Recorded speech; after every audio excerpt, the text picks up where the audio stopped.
Hi, good evening, everyone. Welcome to Taquito Tuesday. I've been waiting all day to say that.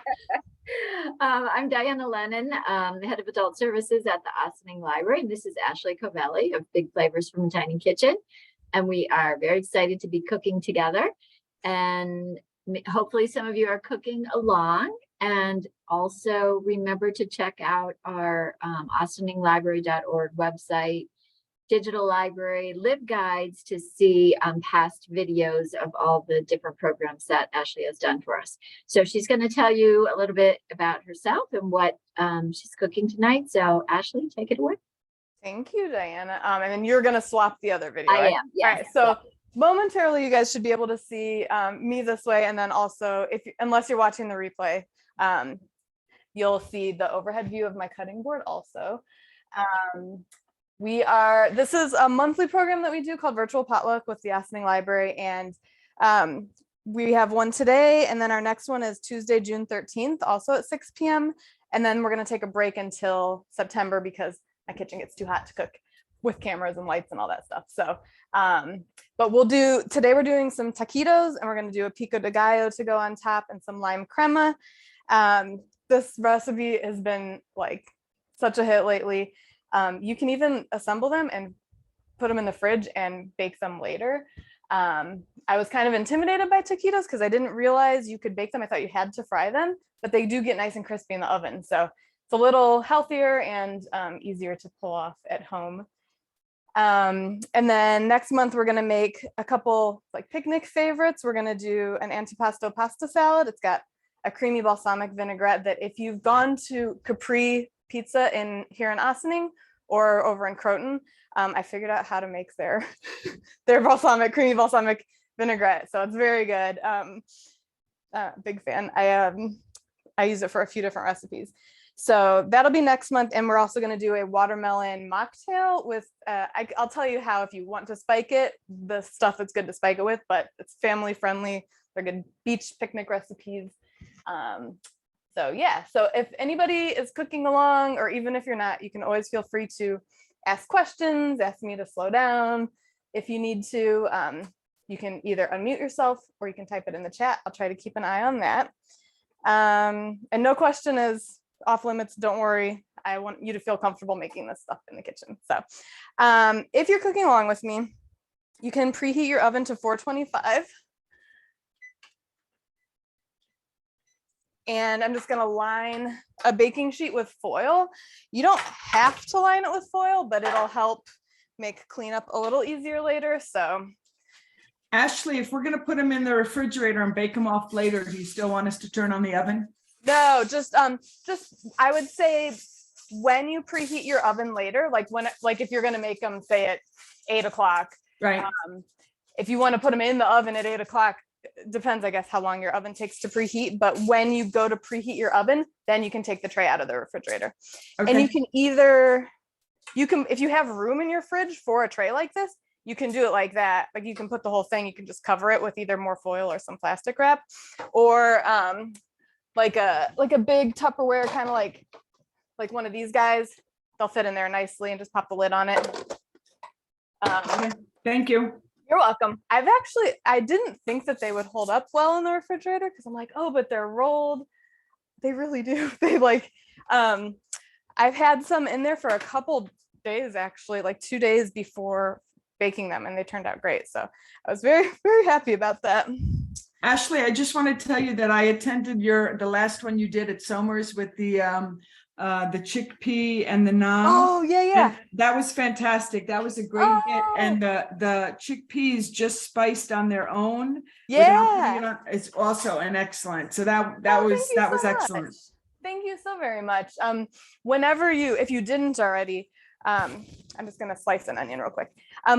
If you didn't already, if you go on my website on the recipe post, which it's in the class materials, always, if the link to the recipe is available, like if I've already published it, you can click on the picture of the recipe and it'll take you to my website, to that post. If you leave where the comment section is, you can leave a star rating that helps people when they're Googling recipes. That's always helpful for people to find my website.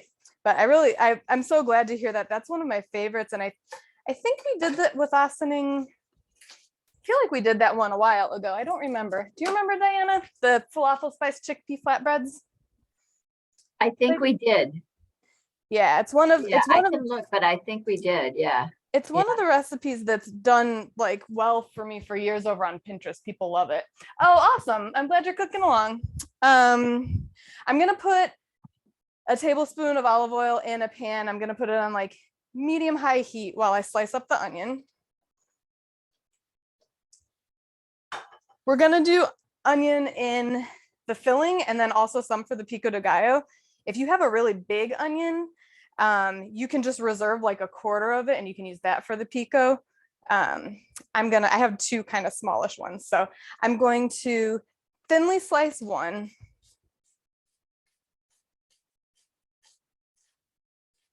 My son really likes this recipe too. He's excited. I like doing like tacos whenever, I mean, they're easy to do, but this was just kind of a little bit different. And you can do it. I'm going to use ground turkey today. I think my husband got turkey. He actually, for Mother's Day, cooked and he saw that I had things on my grocery list and he shopped for me. So he got most of the stuff right, but I had stuff for my class today and I have a class tomorrow at 11 a.m. If any of you are around, I'll put the link to my events schedule.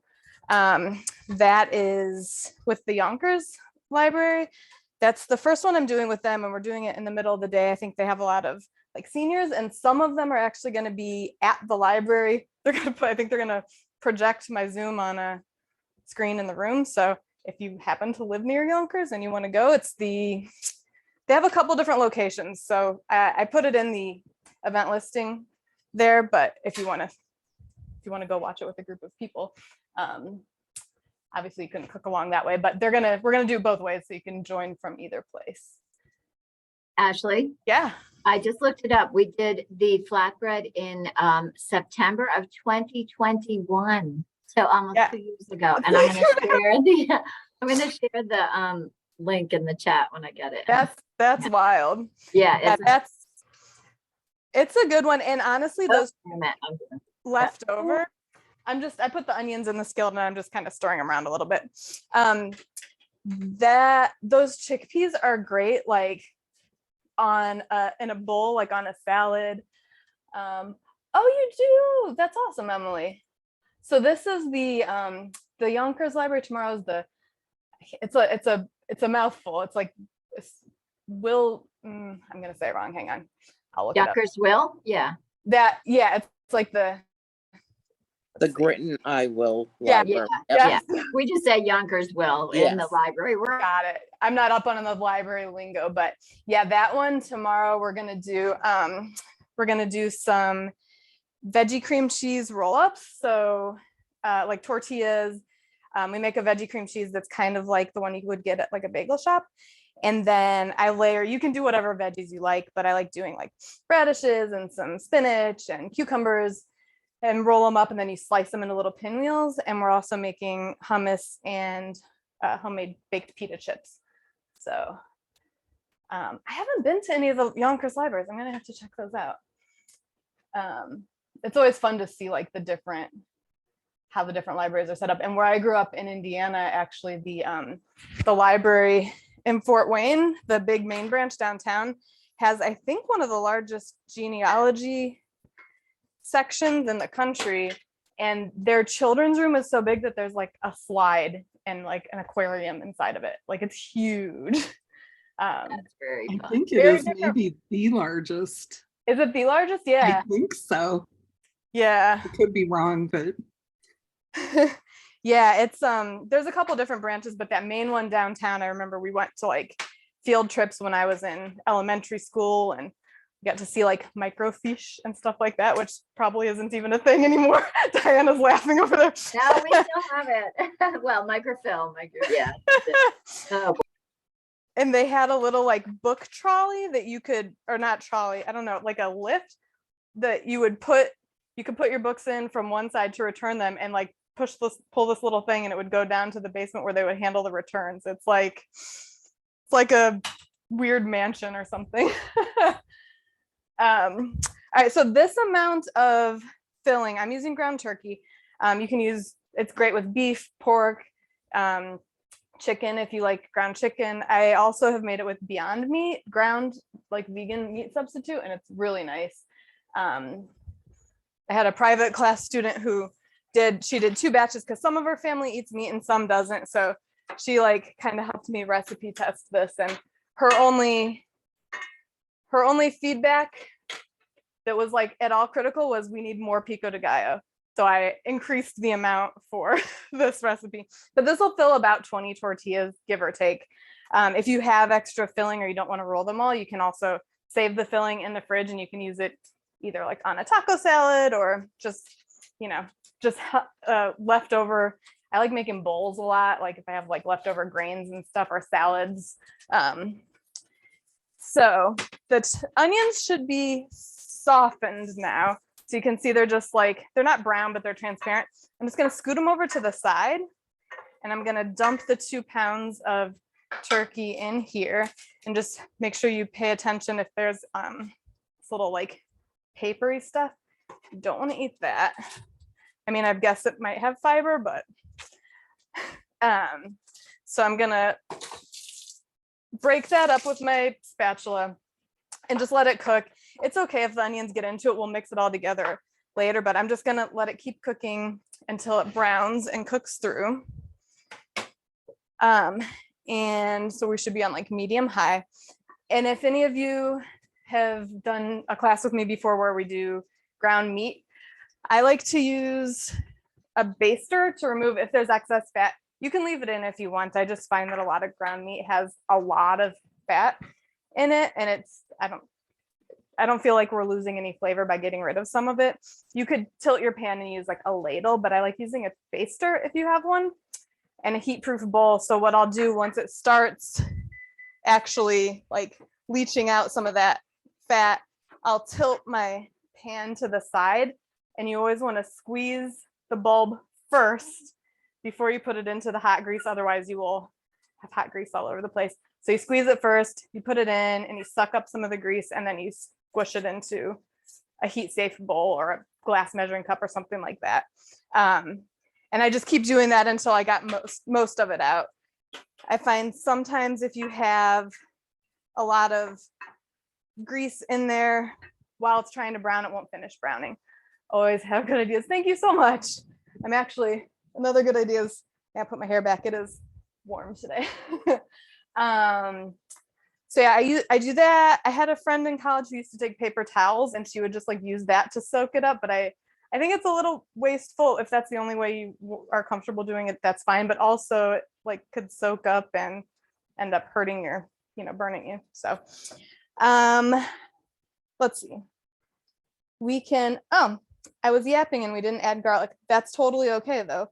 Let's mince up 4 cloves of garlic. It's fine. There's a lot of things that are not detrimental. If you forget to do them, you can always adjust. You could use garlic powder too if you wanted to, but this will be just fine. So I'm just gonna use the flat side of my knife and press down. You can also like hit it with your fist if you want to loosen the papers. And there's all sorts of like hacks and tools. I do have one. Ooh, that one. Ooh, that does not look good. Ooh, pick a different one over here.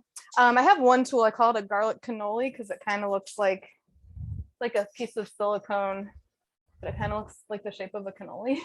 And that, if you put your garlic cloves inside, or really anything made out of silicone could do this. You put them inside and you roll it, you press and roll. And that when you pour it out, like the peels just slip right off. This head of garlic's got some weird stuff going on. I don't know. I think I'm going to use 3 cloves, which is very unlike me. I married into an Italian family and I really like garlic, but there's some weird looking guys in here today. If it's got a really tough little like root end here, you can just trim that off. It won't hurt you to eat it, but it could be a little crunchy.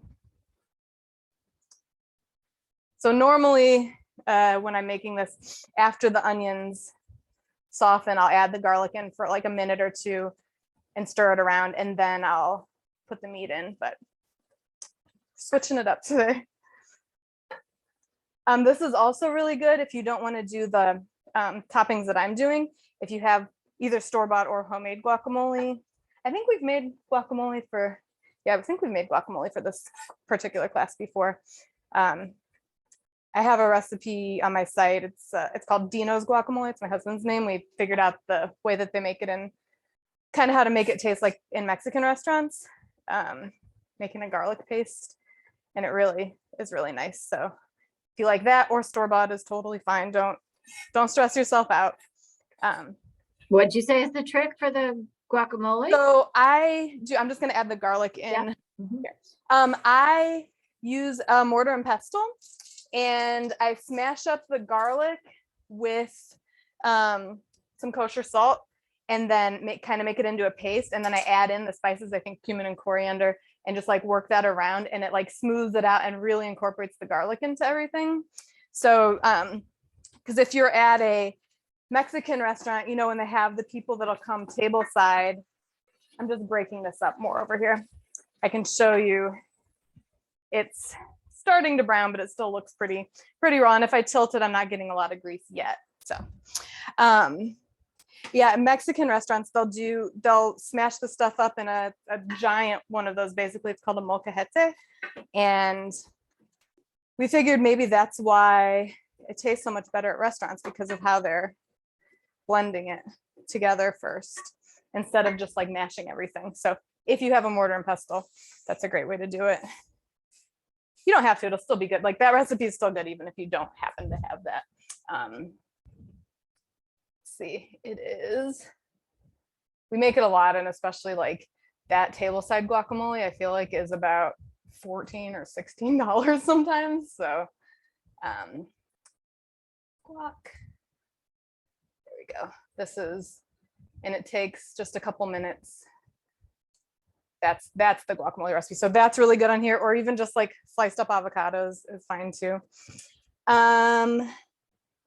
So we're gonna add some spices, and I think what we'll do, since the meat is still cooking, we can just give ourselves a little help. I'm gonna measure out the spices together and put them in this container that I'm gonna use later for some oil. I'll just go ahead and measure them into here so we can dump them all in at once. So we're gonna do a teaspoon of ground cumin.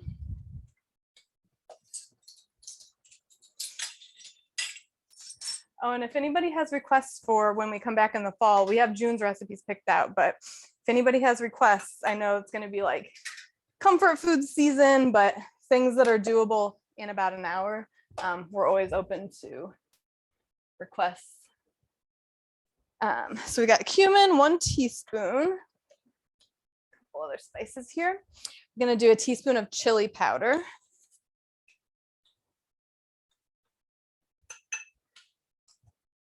I'm gonna add a half teaspoon of kosher salt. If you're using like table salt, like the fine grain stuff, you'll want to do less because more of the grains can fit in the same measurement. So if you're not using like a chunky salt like this, do a 1/4 teaspoon instead. But I'm doing half a teaspoon of kosher salt, half a teaspoon of smoked paprika. It's really wild how much smoky flavor just that much smoked paprika adds. There's a lot of different types of paprika. Hungarian half sharp is like wildly spicy. If you've never had that, it's different. It packs a punch for sure. Could maybe be fun on top of deviled eggs, actually. I'm gonna set this aside for a moment and I'll show you, because I'm getting some grease in this skillet now. So if you tilt, you kind of use your spatula or spoon or whatever you're using to scoot the meat to the side a little. Squeeze this first, and then you can suck up the fat and go real gentle when you squeeze it out. So again, you're not like blasting molten hot fat everywhere. My son actually, he really likes doing this. But I have definitely held his hand with it a lot at first because those burns are not fun. And I've also, my first baster was, I feel like it was plastic or something. I don't know, just one from the grocery store. And I went to drain some fat out of something in a cast iron skillet, and the tip melted in the skillet, which was not fun. So now I have one with a silicone tip, but the like the tube portion is metal. And as soon as you suck up any liquid in there, if it's hot liquid, that metal gets very hot. So don't touch that. It's my disclaimer on that. So I'm just breaking up the meat a little more. It's mostly, I mean, ground turkey doesn't look super delicious, I don't think. It's kind of like grayish, but there's a little bit of pink still. So I'm just gonna let it keep going until it's cooked through. And it will be baking also, so there will be like a little bit more cook time, but I like to finish it cooking in the skillet. So we've got cumin, chili powder, kosher salt, smoked paprika, a 1/4 teaspoon of oregano, dried oregano. I always think it's interesting how much flavor a little bit of oregano can add to something. And a 1/4 teaspoon of garlic powder.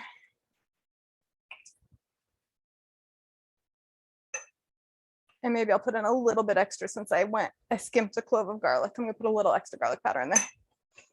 So Cynthia, if you're watching the replay, I'm gonna deliver some of these to you tomorrow.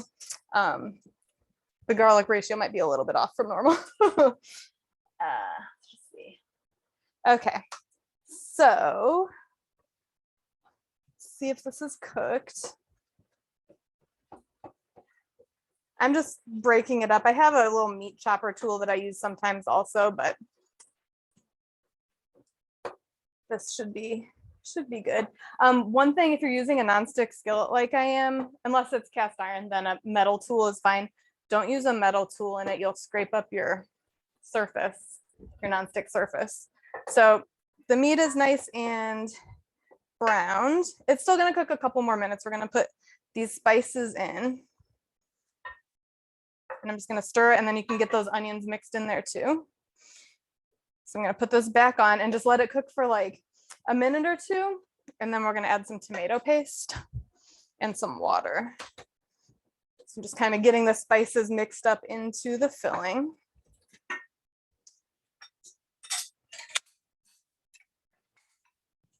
We're gonna do about 3/4 cup of water. You might need to add more, but 3/4 is a good place to start. So you should really be like smelling those spices since the heat's on and they're mixed in. It should start smelling like Mexican food now. I'm gonna do about 2 tablespoons of tomato paste. If you haven't gotten these little tubes, they're really handy. It's kind of like toothpaste, which is a little strange, but you keep it in the fridge and you can get just little bits at a time. If you do like the cans, you can also freeze it. You can put it into like a little ice cube tray or something, and you can freeze it so you can pop out little measures later if you want. But I'm just gonna squirt 2 little blobs. That's about 2 tablespoons. And I'll mix that in. And that just kind of like, I don't know, it makes the flavor a little bit deeper and richer. And then I'll add this water.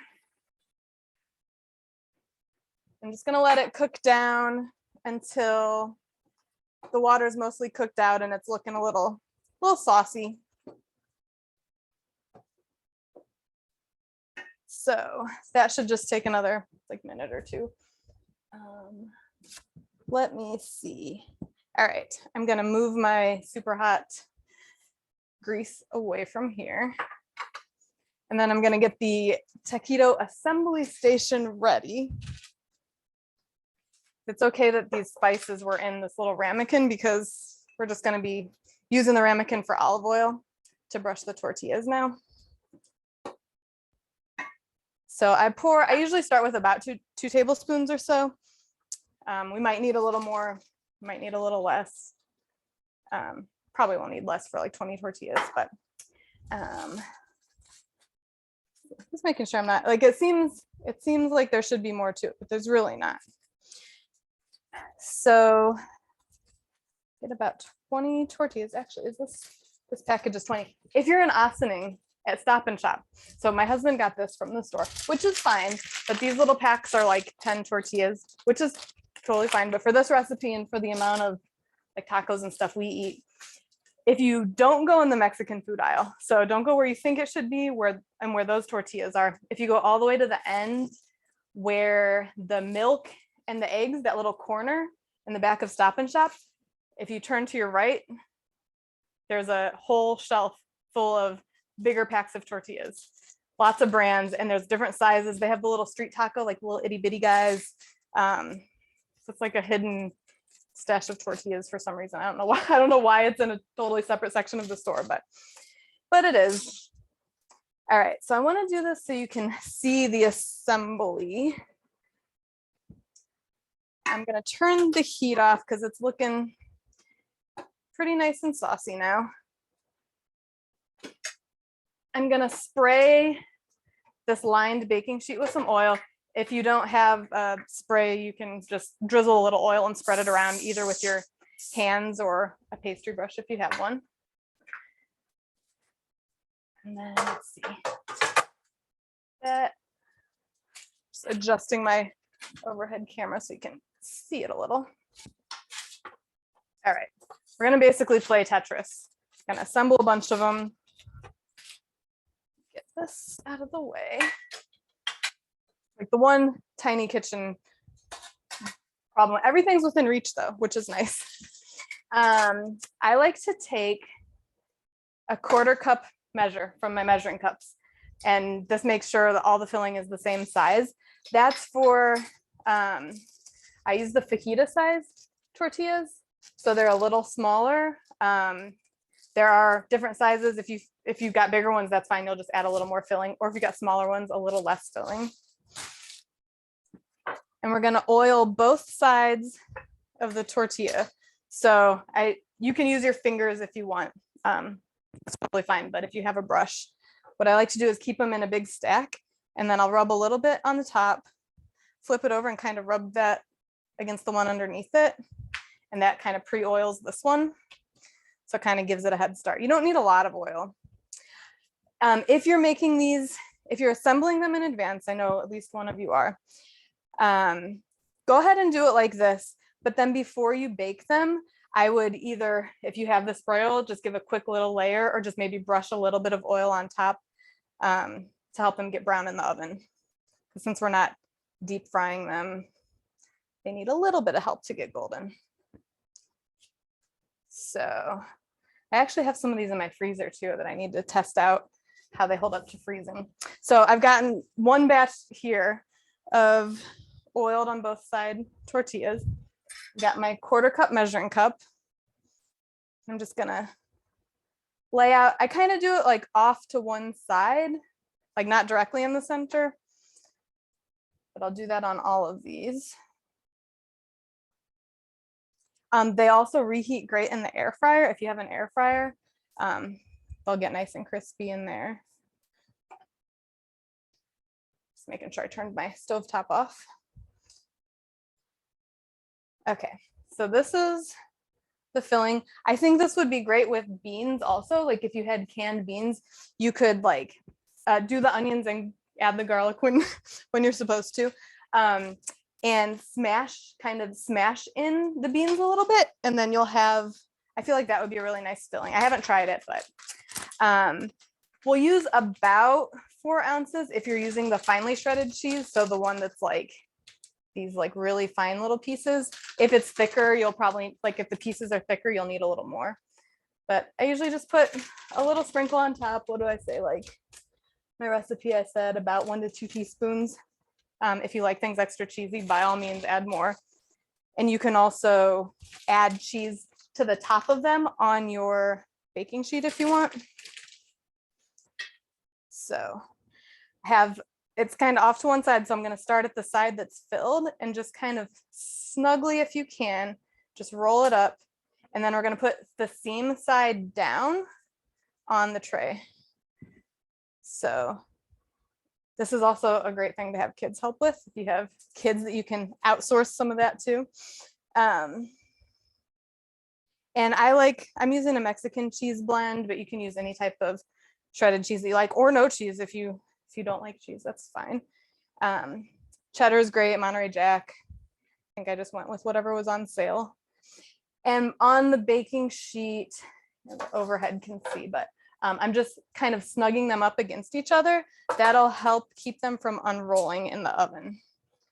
So I'm gonna power through this. Maybe I'll, if you're cooking along with me though, you're doing 20. So we'll do all 20. Does anybody have anything they want to chat about while I'm doing this little assembly line? Because while they're baking, we'll do the toppings, which are pretty easy. I'm curious, why do you need to put oil on both sides of them? So I just did it the first time I made them and it turned out great. I think that it actually makes a nice moisture barrier inside. Like the oil keeps the meat from making the inside soggy. Like the fact that I've had these like just like this without being baked in the fridge for 2 days before baking them and they weren't soggy is like, I feel like it's the oil. You know how like if you put a little mayo on a sandwich, it makes like a moisture barrier and then you can make the sandwich earlier in the day and it won't be soggy. I don't know. I'm not a scientist, but I feel like that's at least it worked for me. So I guess you could just put it on the outside. It gets a little messy anyway when you're assembling. So yeah. But you could do, I mean, I feel like there's a lot of possibilities for this filling, like different things you could do that would be good I inside. think adding in some like hand diced green chilies into your meat would be good. Mm-hmm. Yeah, if you like it a little spicy, or even like you could throw in a little bit of the chopped up, if you like, the chipotle chilies, or even just the adobo sauce from the can of chipotle. That would be good in there too, if you like a little bit of heat. I mean, I think like, yeah, I feel like beans would be really good. I've done it with the non-meat meat before, but I feel like you could probably saute some veggies with some Mexican spices. Even if you wanted to shortcut this, I mean, it's not a ton of spices, but if you have the taco seasoning in your house that you like, you could use that. I would say if you do that though, still do the tomato paste, because I feel like that makes the flavor a little bit more bold. But yeah, or you could probably do like a shredded rotisserie chicken. Just maybe heat it in a pan with a little bit of the spices, like to kind of warm them through. That would be good. Yeah, and I mean, I'm all for like, if you need to make shortcuts to make it doable for you, especially on a busy night, like you might as well. So. By the way, I looked it up, and Fort Wayne's genealogy department is the largest public genealogy department in the country. Got it.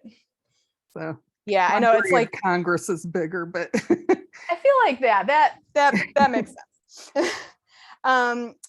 So sometimes I feel like sometimes this makes exactly 20, even if you're measuring it out of your measuring cup. Sometimes it makes just a little bit more or a little bit less. So that's why I put like on the servings, I put like a range in there, I think. And also like sometimes I'll eat 2, sometimes I'll eat 3, sometimes my 11-year-old will eat 4. Like you just never know. So get this going. I think so that we're not boring you with an assembly line. Oh, it's only 6:37. It feels later than that. Okay. I was gonna say maybe I'll stop after these ones, unless if any of you are cooking along with me and you need a few more minutes also, I'll go through the rest. Just let me know.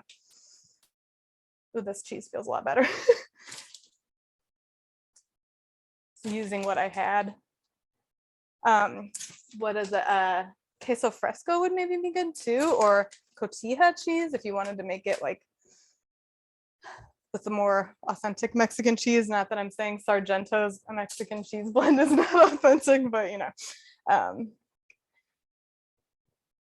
So I kind of get this one row really tight here, and then they really aren't going to go anywhere. And then I'll just start. Sometimes I can fit another one in the same direction, but sometimes I'll just do them the other direction and just kind of play Tetris with it. let's see. No, I guess it's not that many more. Is this too boring? I feel like once they're baked, it would be good to pour some queso on top. Oh yeah, or dip them in it. That would Yeah. be good. If you actually if you used those street taco sized tortillas, they're like they're like 3/4 the size of this maybe. It would be a great appetizer. And then you could serve it with like salsa and guacamole and queso or something like that. Like people could just Oh, that sounds good. Yeah. yeah, now I'm picturing like a fondue pot, but of like Mexican like queso to dip it in. Yum. Yeah, I know. I'm like, I like the white queso better. yeah. I don't know that I have a preference. I'm a fan of cheese kind of any way I can get it. We did not know that about you. My brother is he made a new friend and he was telling them what I do for a job. It just because it sounds weird. People, it's like not a normal job. And he was like, can you send me a picture of one of your most impressive cheese boards? And I was like, okay. So I had sent him a picture but then people, because I did a whole table for somebody once, but that was like a special favor kind of thing. I mean, she paid me, but it was a ton of work that I should have probably asked for some help on. But whenever I post anything like that, people think that they can hire me to do that for them, and it's too much work. I just saw that picture the other day. Yeah, I think him asking me for that prompted me to reshare it. That was a lot of fun. That was to help out a friend who's been sick, and she was having a nice party last year. But I feel like I couldn't walk for like a day or two after that. I was just like shot. Yeah, I don't like asking for help, which is like good and bad. So, all right. That didn't take that much longer. So this is 20, and I still have, if you want to know how much meat I have left, like it's just a little, it's probably enough for like maybe 4 more if I wanted to. Or I'll probably throw it on some salad greens, maybe with some black beans or something tomorrow for lunch. So I'm gonna put this in the oven. We'll do, let's see, we'll start at 8 minutes, and then if they're not golden and crispy enough, we'll add a few more minutes. Alexa, set a timer for 8 minutes. All right, let me move this out of the way. These would be great on a Mexican board. Ooh, yeah. I love that. It's like, I mean, the filling would be great in nachos, like on nachos also, like that seasoned meat. Okay. Just getting this a little, because it gets a little oily from the oil that we spread on them. So we're gonna do a quick pico de gallo and a lime crema. So for the pico, you can use whatever size of tomatoes you have. If you have like the little cherry or grape tomatoes, you can use those. We're looking for about 3 cups total. So I'm thinking it'll be about 3 of these regular tomatoes, or like a pint and a half if you're doing the cherry tomatoes or grape tomatoes. Okay, so you don't, this is magnetic, my measuring spoon set. You don't have to take the seeds out of the big tomatoes. However, I'm thinking this time I'm going to, because after it sits in the fridge, it'll get a little like liquidy, which if you like that, that's fine. I've certainly done it like that and it's been fine, but I feel like it might be a little too much. So I'm just kind of cutting where the stem was. I'm just cutting like a little bit of a V like this to pull that little stem piece out. You don't have to, but let's see how much this makes. So I'm gonna cut it into just similarly sized pieces. You can cut it super fine if you like really small. Oh, I said I was gonna seed that. I'm gonna squeeze the seeds out just over the sink. You don't have to get all of them, but you can just kind of use your thumb to help get some of that out. Just to get, because that's like full of liquid. my father-in-law he would seed tomatoes for a couple dishes he made, like stuffed mushrooms, and he would seed them into a glass and then he'd just drink the glass of tomato seeds. And I love tomatoes, so I was like on board with that. Let's see. Tell them about the hat we saw. Oh my gosh. Wait, can you tell them? Because you got the background story on this. She found this online the other day and it was cracking me up. It said there was an invention for people that run marathons and they need to get some nourishment while they're running to keep them going. And so there was a hat designed for tomatoes, like little cherry tomatoes. And it's this like big tomato that hooks onto their shoulders, and it has an arm thing that comes down over the top, and it actually feeds you a tomato. And while he was eating it, the thing was like chomping. Oh, like it was chewing funny. along with them. I think it was from a trivia calendar, right? That it asked what this robot was feeding. And so I'm thinking like, you know, that goo stuff or whatever marathon runners use. That's what I'm thinking. And she said tomatoes. And I was like, okay, I'm going to need to see a picture of that. And I'll try to find it again so I can link to it, put a link in. Yeah, I still didn't look up the video, but yeah, it looks like a giant tomato like sitting on like their shoulders, and it, I guess, feeds tomatoes. And I love tomatoes. I just can't see that being like what I would want if I was running a marathon. I don't know. And you have to wonder who thinks of these things. Like, Yeah. Ashley, do you remember what it was called? No. Do you still have that page from your calendar? Not It was handy. very bizarre. Well, I bet you if you Google like Tomato feeding robot. tomato feeding marathon hat, yeah, something like that.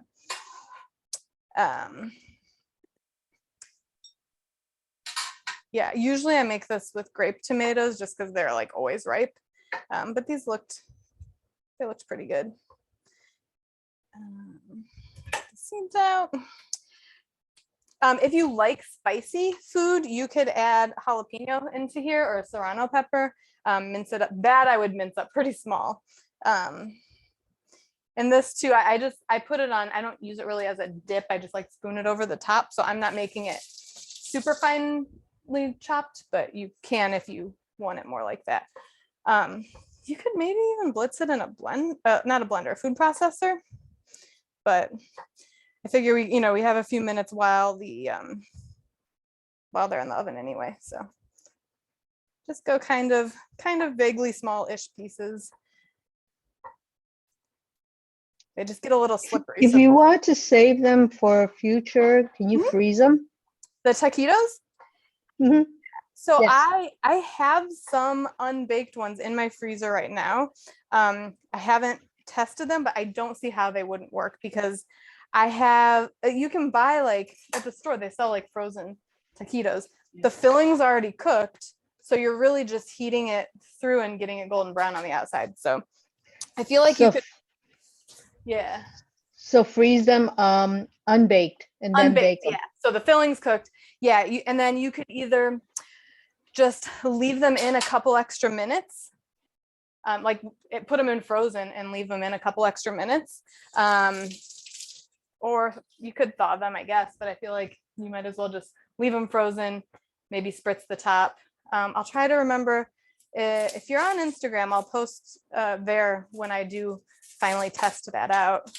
I'll post what works, and I've been trying to go and like update the posts on my website if I try something new like that, just so people know, because this freezer, like lean into the freezer, it can be such a great tool, especially like, you're doing all this cooking one day and then you don't have to do it another day. It's already mostly done. You just have to do like a little tiny bit of work and then you have a home cooked meal.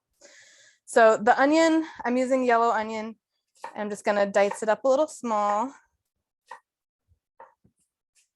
for this. So about 3 cups of tomatoes. The measurements don't have to be exact.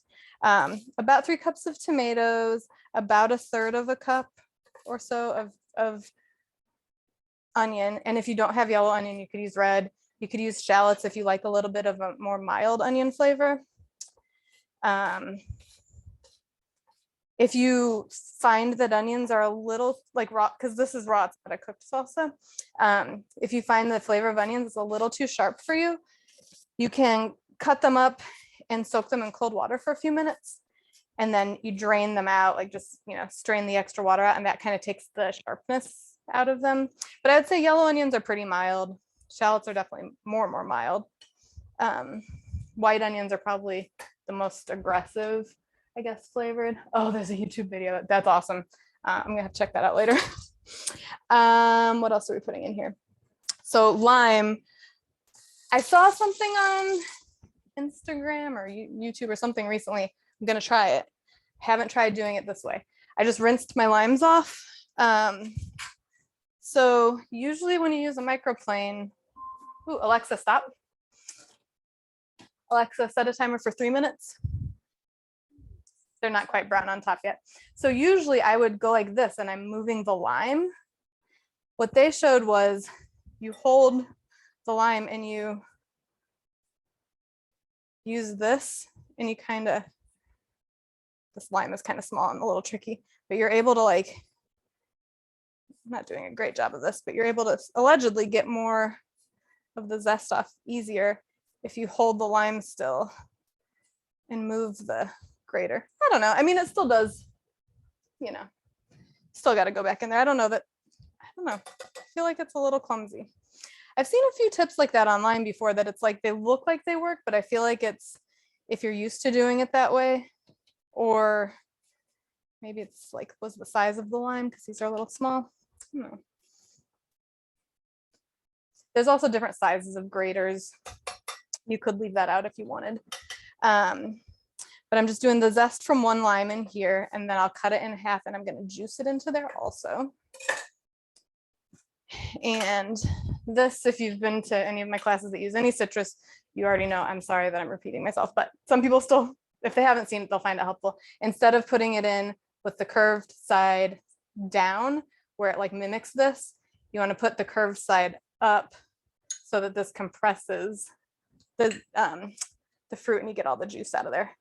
You get this little hockey puck lime, which again, if you like margaritas or anything like that, you can use this around the rim of your glass and that'll help the salt adhere. So that, and then let's see, how much salt am I going to add in there?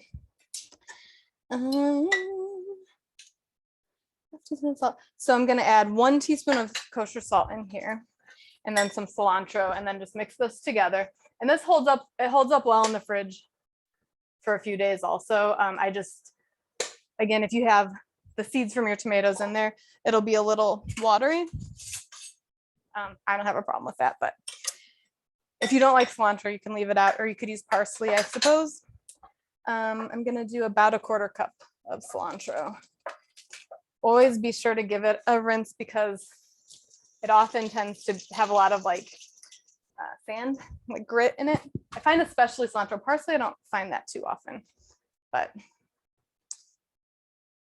so I just do a little pile of it.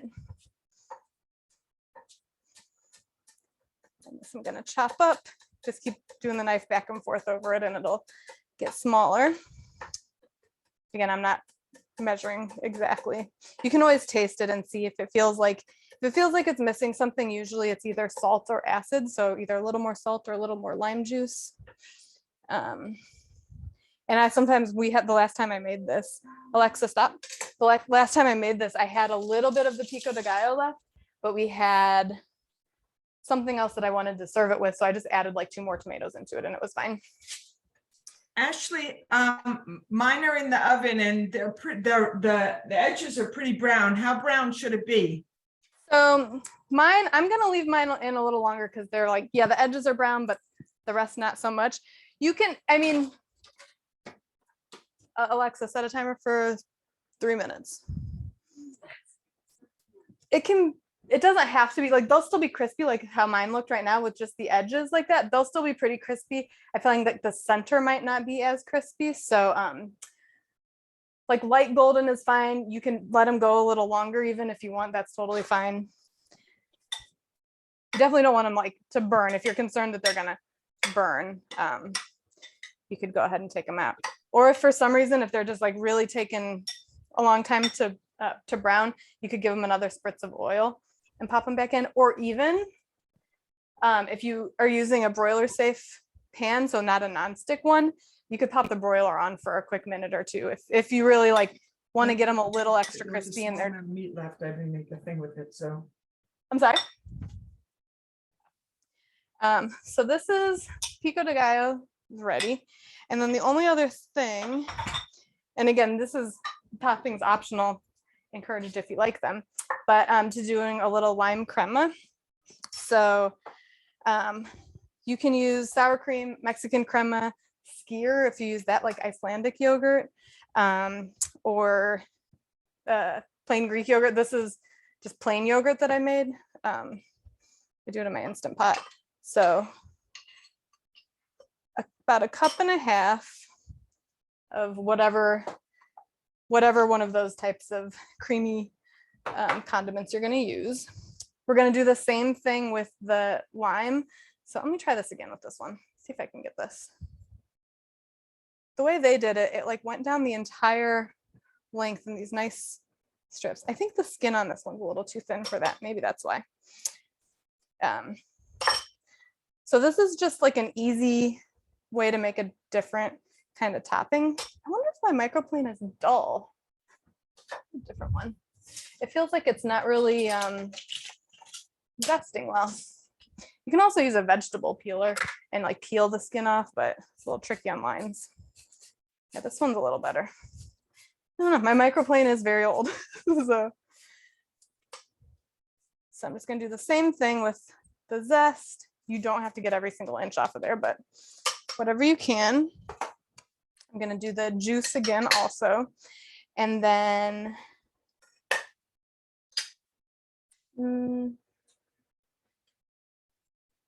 I think it'll be fine. I think I usually just did half a teaspoon of salt in the pico de gallo, and then half in here. So half in the filling, half in the pico, and half in the crema. It should be all right though. I'm gonna add half a teaspoon of salt. I'm gonna stir it together, and then you just add water into it until it gets like a drizzly consistency. So just a little bit of cold water, usually like a teaspoon or two at a time. Since I used regular yogurt, Alexa, stop. Since I used regular yogurt, it's already pretty drizzly. Alexa, stop. It's already pretty drizzly. If you're using Greek yogurt or sour cream, it'll be a little thicker. So I just like to get it to the texture that you can kind of like drizzle it over the taquitos. You can also just like put a plop of it on there too. The technical name, one plop of crema. And that's fine. This just makes it a little more saucy. So if you need to add a little water to thin it out, just always use cold water when you're doing something like that. All right. Oh yeah. So now these are, it might not read so well on camera. They're definitely brown. They're browner on the edges, which is fine, but they are still a little brown in the middle too. So I'm gonna grab 2 or 3 of them. I'll make a plate for my husband, so probably 3. I find depending on how much cheese and stuff has fallen out of the edges, sometimes you can get them with tongs. Sometimes you need to use a spatula to kind of help you get it off of there. So grab a couple here.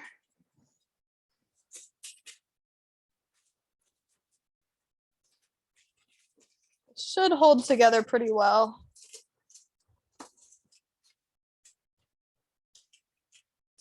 Come on.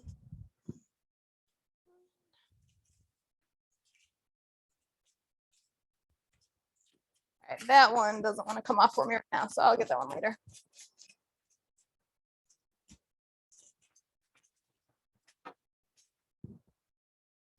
Literally the most I've ever struggled to get them off. There we go. Okay, so I've got my 3 taquitos there. I like to do a spoon of the pico de gallo on top. Drizzle a little of the crema. And then we like to put hot sauce on too. And if you had like pieces of cilantro you wanted to add or anything like that, or pieces of avocado, you could do that. But that is it. And they're nice. They should be nice and crispy when you go to cut into them. Like, I don't know if you can hear that, but they're pretty crunchy on the outside. So get a nice snap on the tortilla. They look great. Thank you. They've been on heavy rotation over here lately. So anybody have any other questions? Thank you so much for joining. Feel free always to reach out if you do have any questions.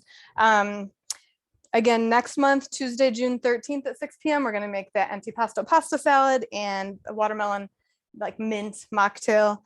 And if you're around tomorrow at 11 a.m., I'm doing the one with, thank you so much. I'm doing the lunchtime one with the Yonkers Library. Again, here's the, oh no, that's the wrong link. On my website, it's at bigflavorstinyKitchen.com/events. I have all of my stuff listed, and we're working on figuring out what we're going to do when we come back in the fall, which seems crazy. So we're thinking about the fall already, but we are. So Yeah, and definitely share ideas. So thank you, Ashley. That Thank you looks so much. fantastic. Yeah. Thank you, Ashley. thank you. Happy Taquito Tuesday. I hope you enjoy your dinner. Yes, Thank you. thank you very much.